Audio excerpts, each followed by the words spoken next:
Hello, Sawyer Grace. Today's story is called The Jester Has Lost His Jingle.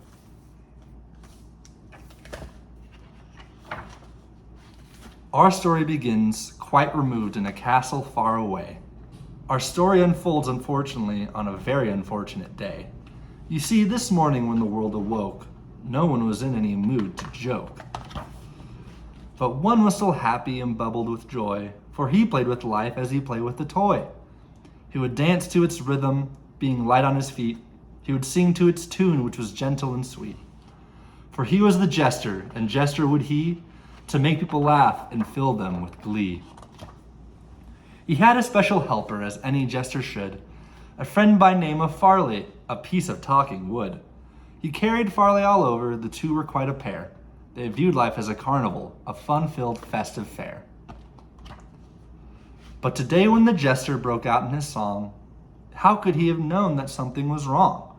When he started his routine and strutted on stage, how could he have known that the king was in a rage?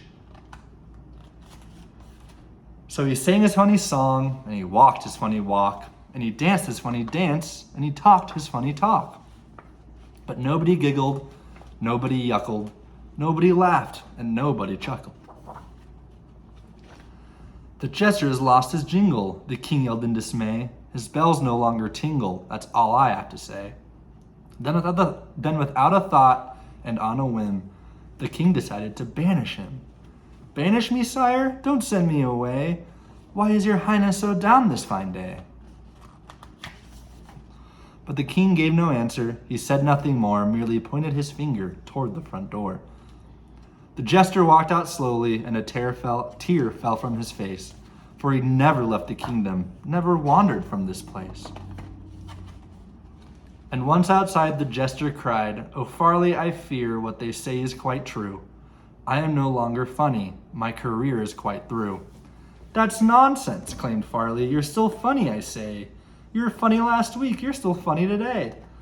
It seems a nasty rumor, but laughter must be dead. The world has lost its sense of humor," Farley sadly said. "Then it isn't me at all. It's the world that must be sick. We must find that sense of humor and bring it back here quick." So off they went, our fearless two, to bring back laughter back to you. Their journey was long and their journey was rough, but the jester was strong and the jester was tough. They looked far and near, they looked far and wide. They looked everywhere that laughter might hide.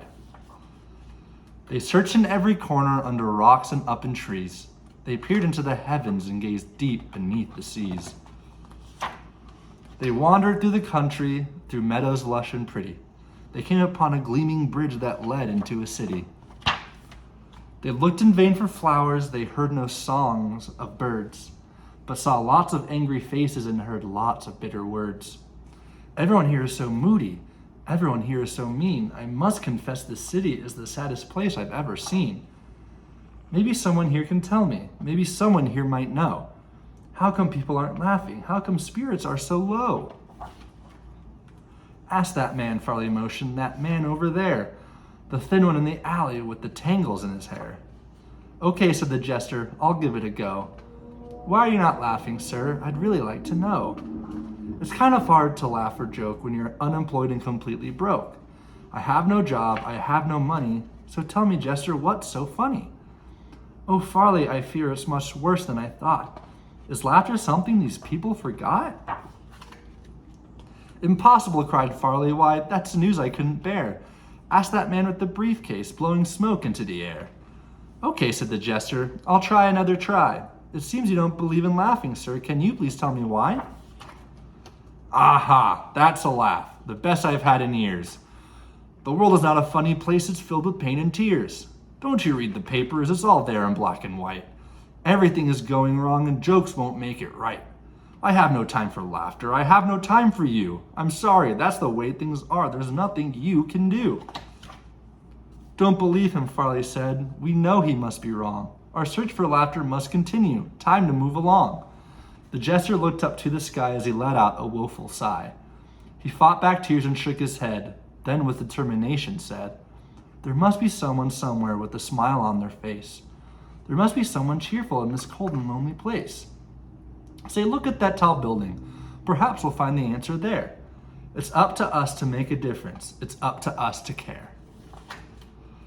What of her? Asked Farley, that little girl in bed, the one who looked so fragile with the bandage on her head. Hello, little girl, the jester said. My, how do you do? I wonder if you can tell me how come Laughter's not with you. The little girl looked up and her eyes were opened wide. She turned slowly to the jester and she quietly replied, Here I lie, I have a tumor. You ask me why, where's my sense of humor? I've been very sick, I'm so tired of trying. I don't feel like laughing, I just feel like crying. Sometimes I feel like crying too, the jester whispered in her ear. But instead of letting teardrops fall, I make them disappear. Whenever I feel like crying, I smile hard instead. I turn my sadness upside down and stand up on its head. When I get sad or lonesome, or when I get depressed, that's when I sing my loudest and dance my very best. So won't you try it, little girl? Won't you laugh with me? We'll start off very slowly with a tiny tee-hee-hee. So he sang his funny song, and he walked his funny walk, and he danced his funny dance, and he talked his funny talk.